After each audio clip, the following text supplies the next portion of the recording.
Hello, friend. I'm Cal, and welcome to episode 106 of the Intentional Leader podcast. I am very grateful that you're joining me today.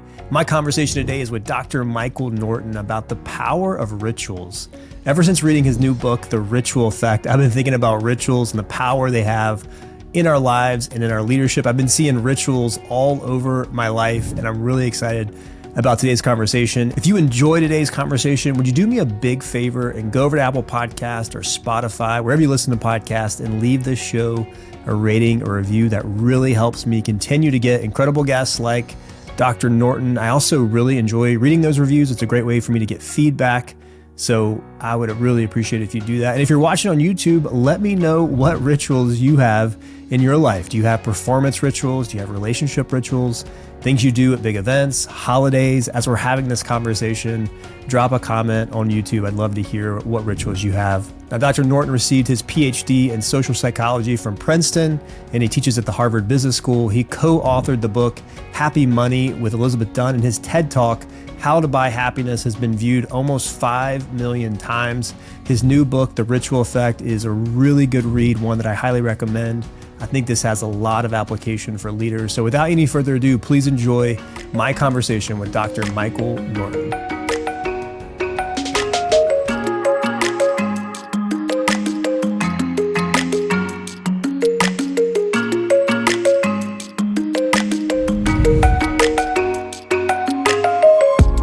right, Mike, I'm so excited to have you here on the podcast. Welcome. Thanks, Cal. It's awesome to be here.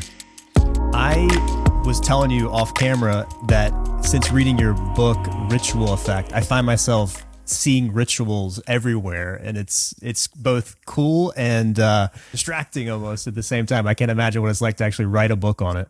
I got to hear what all the ones you've been noticing are as we chat, but I would say my wife and daughter find it extremely annoying after a while that I'm constantly saying, there's one, and they're like, just give it a rest. Yeah. Well done on the book. It's a topic that I had not explored, and I certainly had spent a lot of time on habits, and we'll talk about the difference between habits and rituals, and I'm just really want to riff on that for a little bit, but I'm curious. In the book, you talk about how you started out as a ritual skeptic, and then now you've written a book on the topic.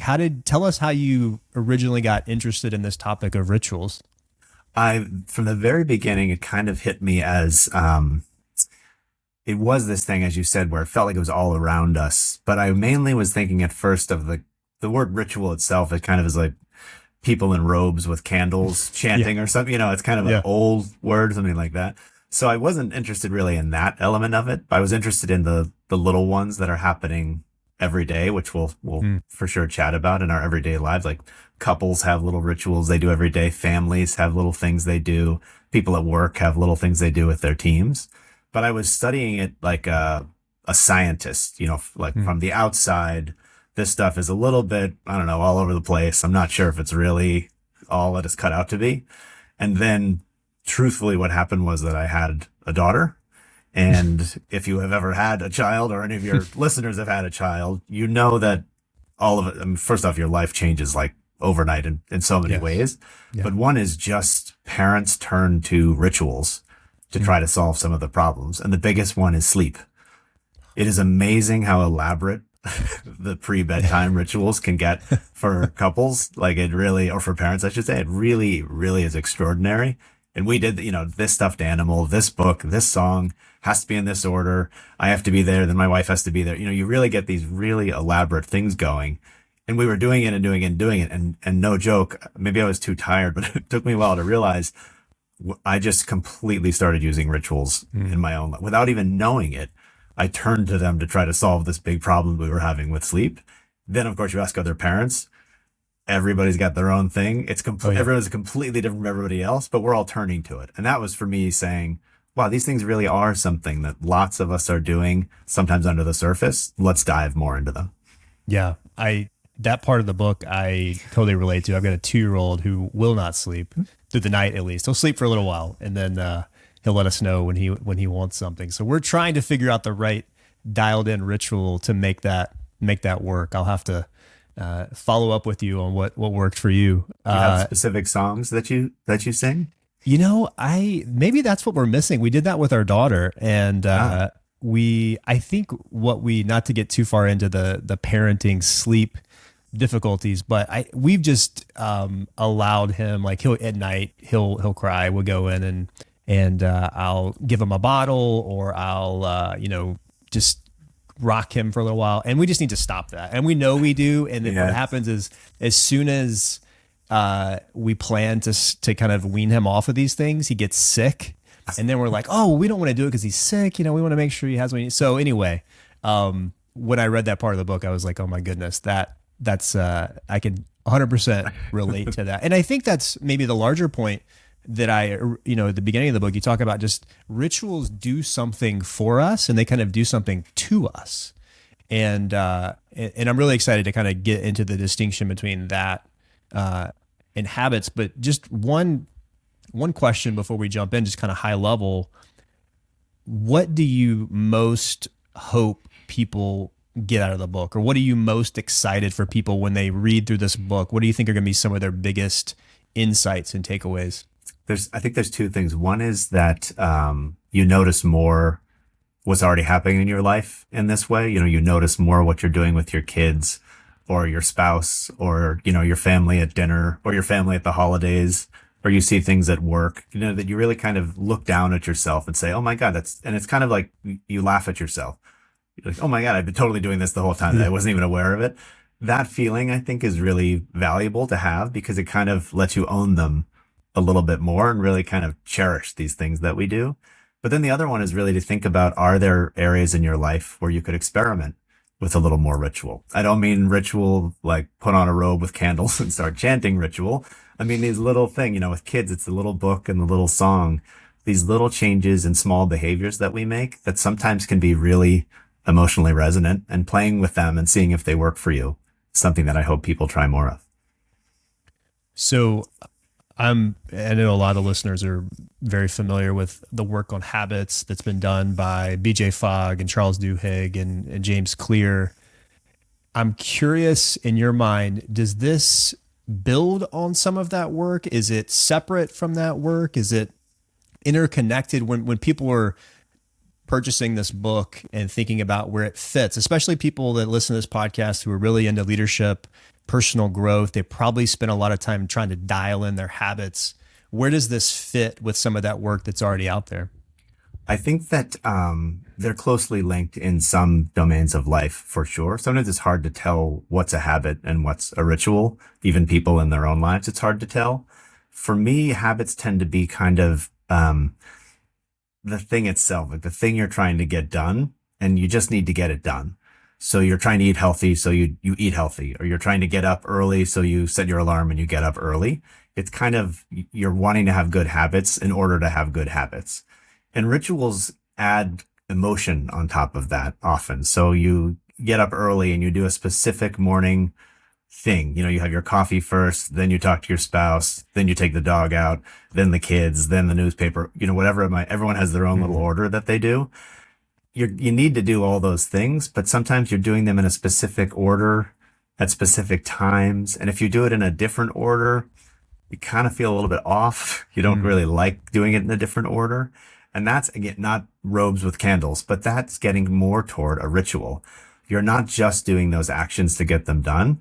You're doing them in a sequence that makes you feel something. Like people say, if I can do it the way I like to do it, I feel ready for the day. And that, I think, is, in the very, very small level, that's a little bit of the difference between habits and ritual, is that rituals, even though the actions can be very simple, just like habits, they become imbued with more meaning and more emotion. And so they open us up for a different kind of experience.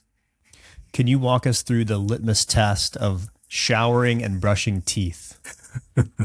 This is one of the most fun. A fun thing about being a professor is, of course, you talk a lot to students or audiences, and they're trapped there. So you can ask them whatever you want. So I often ask people to raise their hand in the morning, or if you're getting ready for bed at night. Do you shower first and then brush your teeth? Or do you brush your teeth first and then shower? Do you know which one you are? I think, especially in the morning, I shower first and then I brush my, because I've been thinking about this since I've started, listening to you and reading your book. I shower first and then brush my teeth. But I will tell you, Mike, this morning, knowing I was preparing for this interview, I brushed my teeth first Ah, and then got in the shower. And I tried to discern, like, does that bother me? And I will tell you, I don't think it really bothers me that much, but please continue. But that's that. Normally I shower first and then yep. brush my teeth.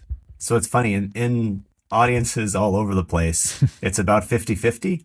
Mhm. So for some reason, half of humans have decided to shower first and then That's brush, so interesting. and Yeah. the other half brush and then shower. Some people do them both at the same time, which is kind of a funny little quirk. But it's like we didn't agree on what order to do them, but everyone Yeah. has their own order for sure. Yeah. I'd never But thought about it before. Yeah. yeah, and I think the question that gets at the habit ritual thing is, if you do them in a different order, how does it make you feel? Do you care at all? You say, no problem, I'll just do them in a different order? Or does something in you, even if you think about it right now for yourself, like, I usually shower and then brush. What if I actually tomorrow brushed and then showered? About half of people, I think, are more like you, where they say, no problem, I can, it's just stuff I need to get done. But about half of people say, I'd rather not. And I say, Yeah. really, why don't you want to switch the order? And they say, I don't know. And I say, is there something special about the order? And they say, I just like to do it in that order. And when I do it in that order, it feels right and it feels good. And I feel ready to start the day. And if I do it in the other order, it feels, and they use words like weird or uncomfortable, words like that. And again, it's not people in robes, but you can see how if you're brushing your teeth and showering, those are actions, those are habits, those are good things to do. Like hygiene is good for us. But when you start thinking that the order of them matters and it gets imbued with more emotion, both I'm ready for the day or I'm uncomfortable that I can't do them, you can feel how those are more than just habits. They become emotional and meaningful. And that for me is when they start to move a little bit down the continuum toward ritual, where it isn't just the actions themselves, it's what those actions mean to us and how they make us feel. I can't remember if this was in the book or if it was in one of the articles that I read, but I loved this phrasing. I believe you said this or someone said this talking about your work. You said, habits are great, but they come in black and white, and rituals come in technicolor. And that helped me think through just that, like as you're describing, there's an emotional component and a tie. And we'll talk about a lot of the different categories of rituals that I really enjoy just thinking about. But that was helpful for me because yes, habits, when it feels very black and white. I want to do this, as you said, just to get the thing done. But then when we're talking ritual, there's maybe more of an emotional component to it. I'll give you an example, and I think this is a ritual. So I've kind of dialed in my morning routine, which in the past, before reading your book, I probably would have thought these are my habits that I've dialed in. So I get up at 5, and this is just because I have just learned like I need to get a certain amount of stuff done in the morning. Yeah. And so I get up at 5, I get my cup of water, I walk downstairs to our basement. We have a finished basement. I weigh myself. I then make a cup of coffee. I take my vitamins and my supplements. I come back into the basement where there's like space right where I'm sitting right now, where I have my Bible and my journal and my pen, and I start my day by kind of praying and reading and journaling. Yeah. And tell me, Mike, it seems like that's a ritual to me, because I will tell you, if I do it in a different order, or if I miss something on that list, there is kind of this like emotional component to it. And it's not super strong necessarily, but it is really important to me that I do that ritual and I feel more prepared for the day. I feel like I've kind of prioritized the things in the morning I want to do when I do that. Yeah, I think it's closer to having something about it. Even as you talk about it, I can see that it provokes feeling in you more than just, yeah, I do this stuff in the morning, I just need to get it done. Something like coffee is funny because technically people drink coffee to get some caffeine and wake up, but it's really much more psychological with, you have your favorite brand of coffee, you make it in a particular way, you drink it at a particular time. There's no reason for you not to have your coffee later, after you journal. But no, I'm going to have mine before. But somebody else might have their coffee after they journal, and that becomes important to them.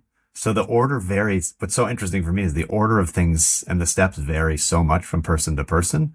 But when you have yours that gives you an emotional reaction or makes you feel, now I'm ready to get going, it's starting to become for you a little bit of this ritual feeling that I think is, it's just richer. It's technicolor is one of the words that we use. It kind of makes life more interesting and have more depth.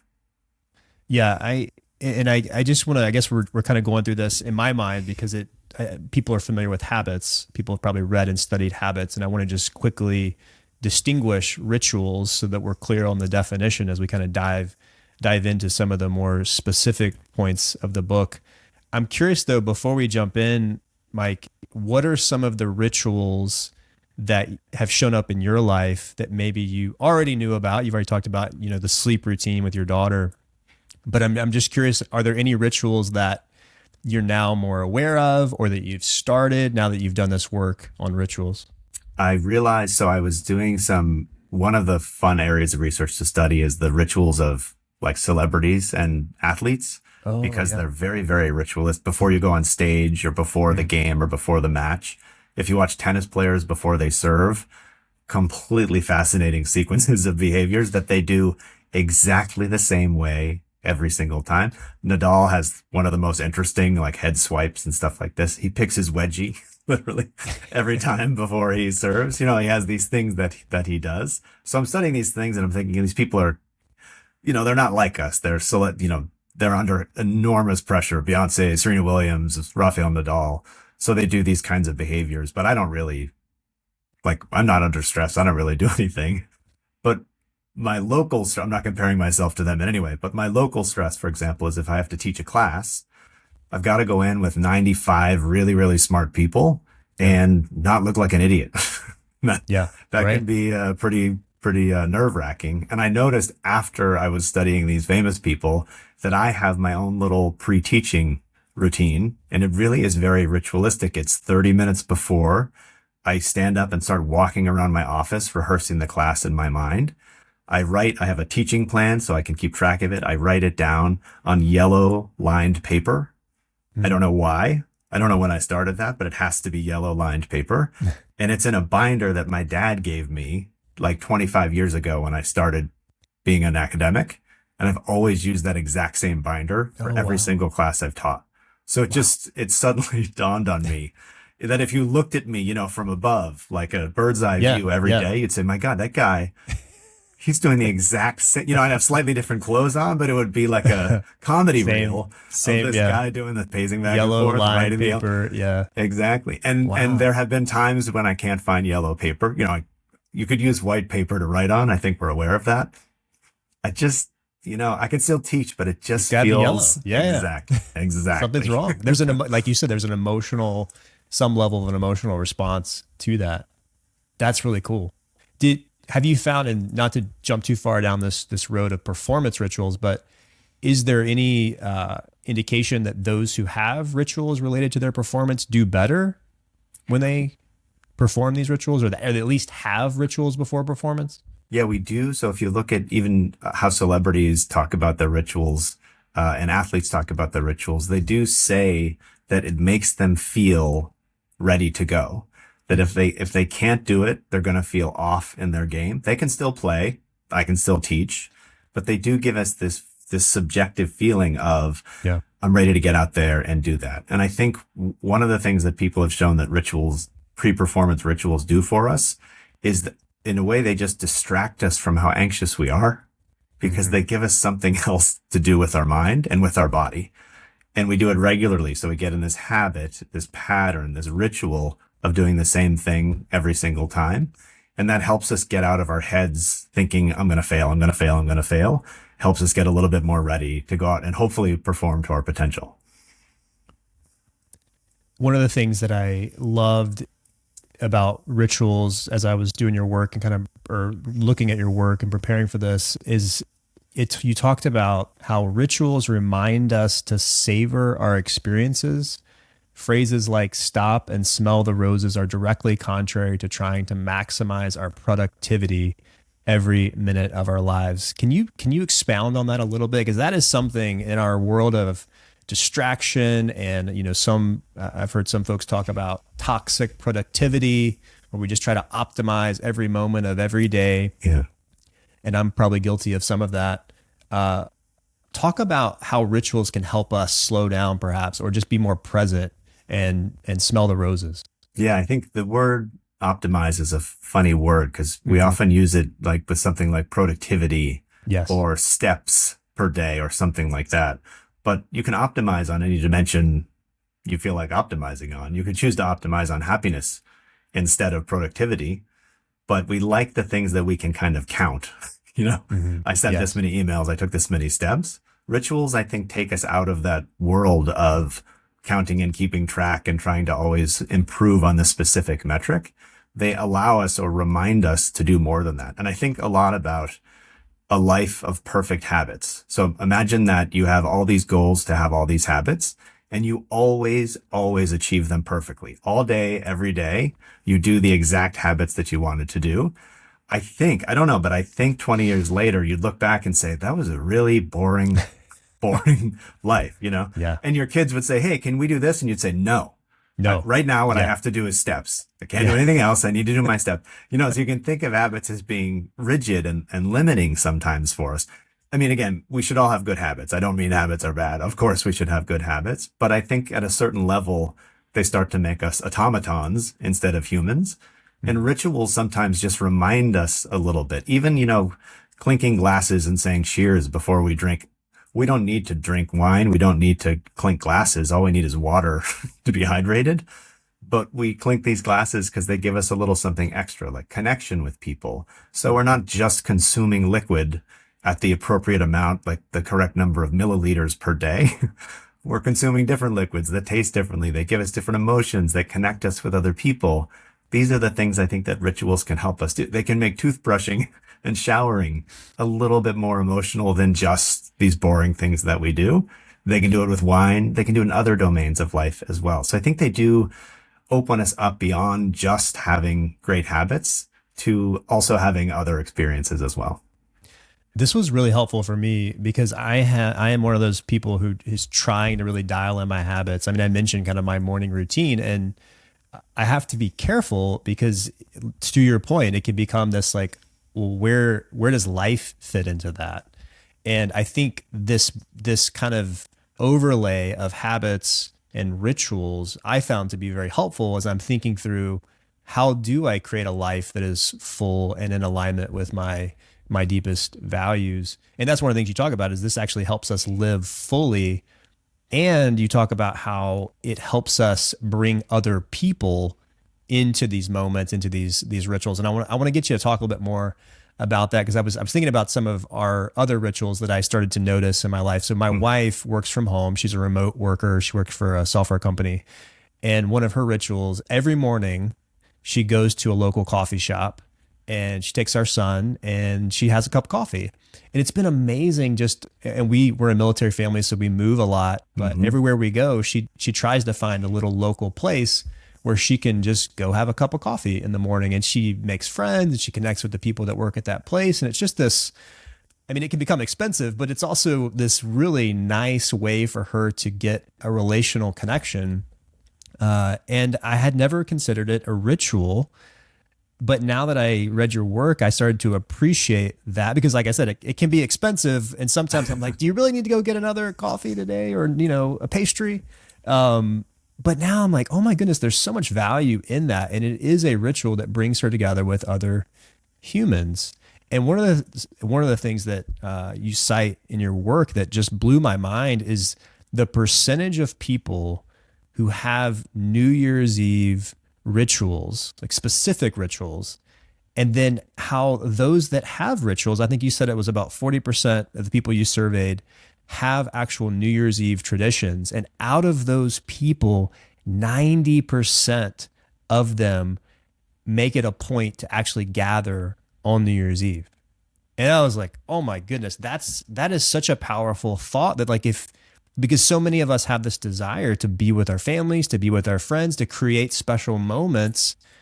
But if you're a family that doesn't maybe have some of these rituals, that maybe there's just less likelihood that people are going to feel some connected tissue beyond just the obvious relationship. So talk to us a bit about some of the revelations from these studies about the relational connection to rituals. Yeah, I mean, it's so interesting, your wife's experience, because when we're getting to know people, we don't say, hey, we should really sit across from each other and talk sometime. Yeah. We say we should get a coffee sometime. We get Right. a drink Oh, that's sometimes. so true. Yeah. We use the little ritual of the coffee.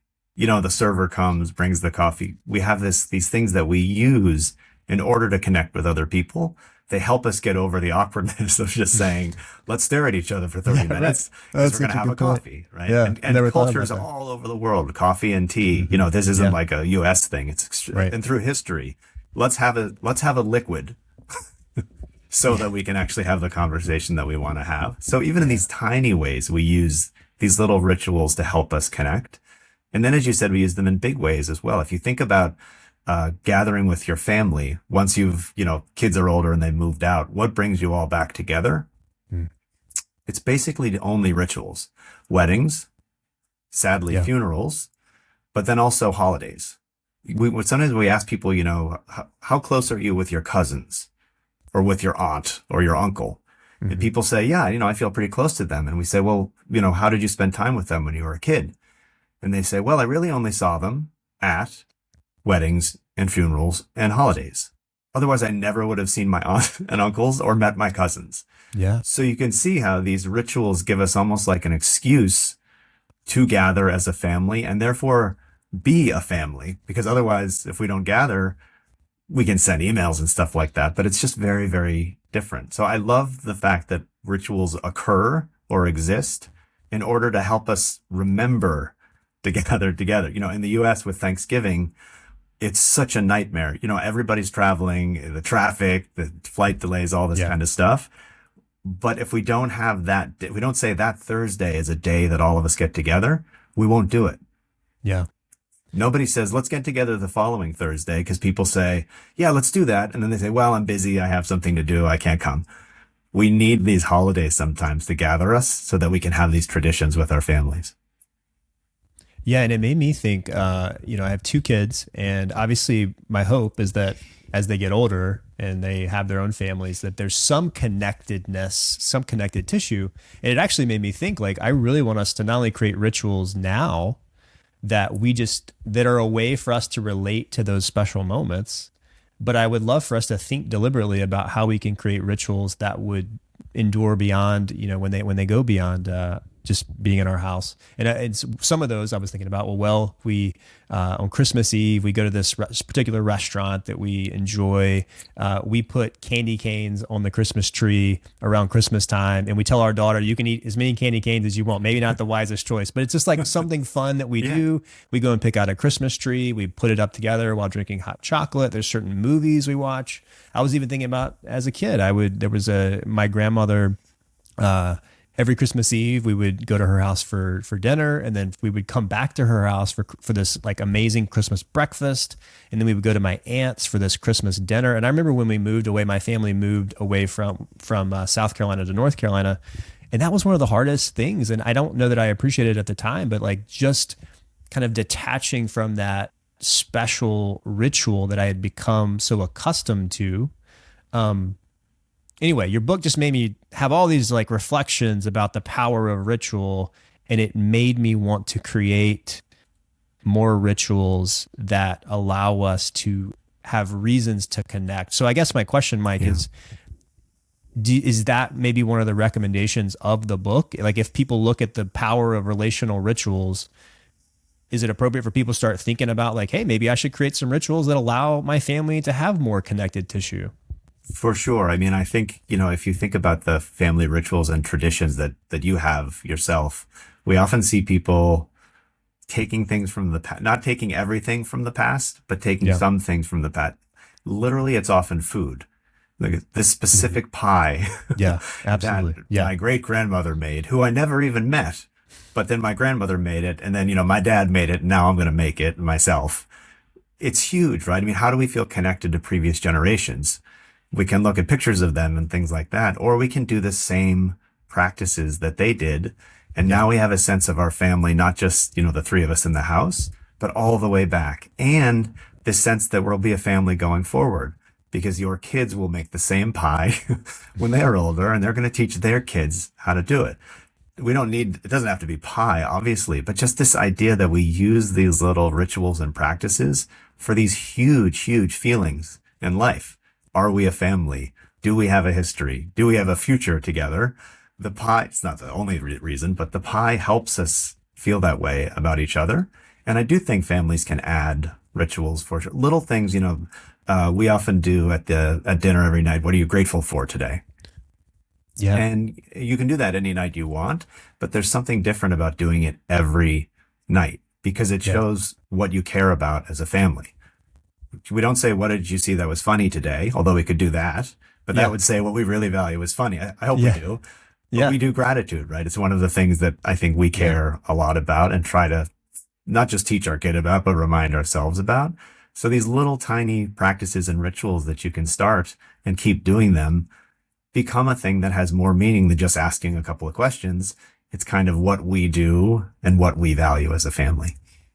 I love too the way you connected that ritual to one of your values, one of your family values, just knowing that like that we're going to create an action. That's something we do on a regular basis that points back to something that I want us as a family to have as a principle of life. And like you said, this is just kind of what we do. It becomes just a way of living, especially for your kids. It's like, oh, that's what we do as a family. And then probably something that they're more likely to bring into their future adult life. Although one thought, Mike, that just had as I was kind of listening at rituals is I could also see where there might be a danger of rituals where, you have the grandmother or the mom or the dad or whatever, who it's like, no, every single Christmas we do it this exact way, or everyone has to travel and be here for this thing. And it almost becomes this rigid have to in order probably to get the same emotion that they've experienced in the past, this kind of nostalgia. You talk about nostalgia type rituals. Talk to us a little bit about that. Like, what is the line, or what are the dangers of maybe rituals and how they can form over time? Yeah, I think rigidity is always a concern with rituals. One person demands it. That's the person that has perfect habits. And 20 years later, they say, why was I doing the perfect habits?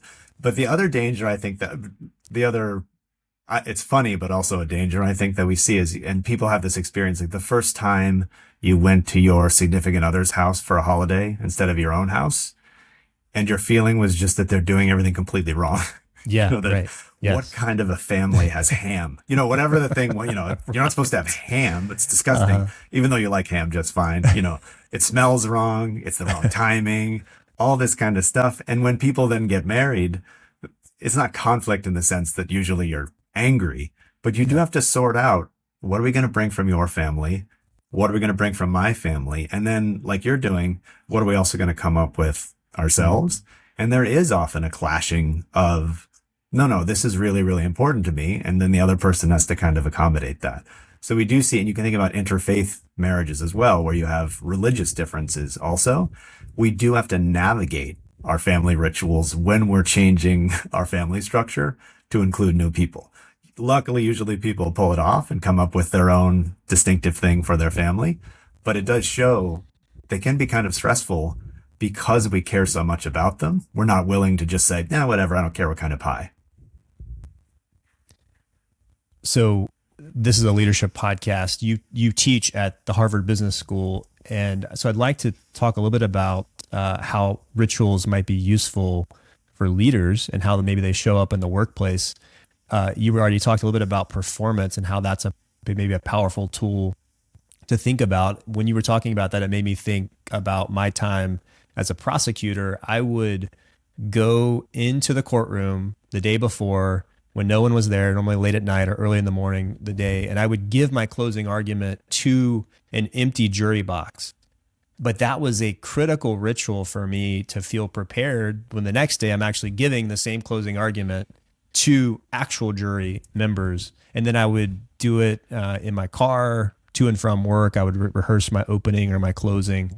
So it obviously could be a helpful tool for individual performance and team performance. But what are some other ways that rituals might show up at work, or how leaders could use them to create the type of culture that they want to create? Yeah, it's funny because when we see like Nadal and Serena Williams and these very famous people doing their rituals, they do them publicly. They do the swiping and the stuff, whatever it is that they do. And we just let them do it because they're amazing. But when we do them ourselves, we we don't do them publicly. We hide them. Like my teaching ritual, I don't do it out in the hallway. I close the door and I pace around like a maniac myself, right? And so one of the most common things that people do, and it's so funny, is they go into the bathroom and look in the mirror and talk to themselves. Yeah. It's actually extremely common. If you ask people, what do you do before a big meeting? You've got a, big presentation, big client meeting, got to give closing arguments, whatever it might be. Yeah. People do all kinds of different things, but one of them is they sneak into the bathroom, they make sure nobody's there, and then they yell at themselves in the mirror. You can do this. You got this. It's like, who are you talking to? You're yelling at yourself in the mirror that you can do this. It's a very, if you really think about it, it's a very funny thing that we do as humans. And yet, again, when people do it, just like in your experience as well, you feel you're practicing a little bit in your case, and practice is good, but you're also creating this feeling of, you yelled at yourself, you can do this, and you kind of feel a little bit more, maybe I can do this. Yeah. And you can go out of the bathroom into the boardroom and leave the meeting, that was stressing you out. I'm glad to know I'm not the only one that does that. It's good that your research showed that people go to the bathroom or go somewhere to get their mind right. And it makes total sense to me.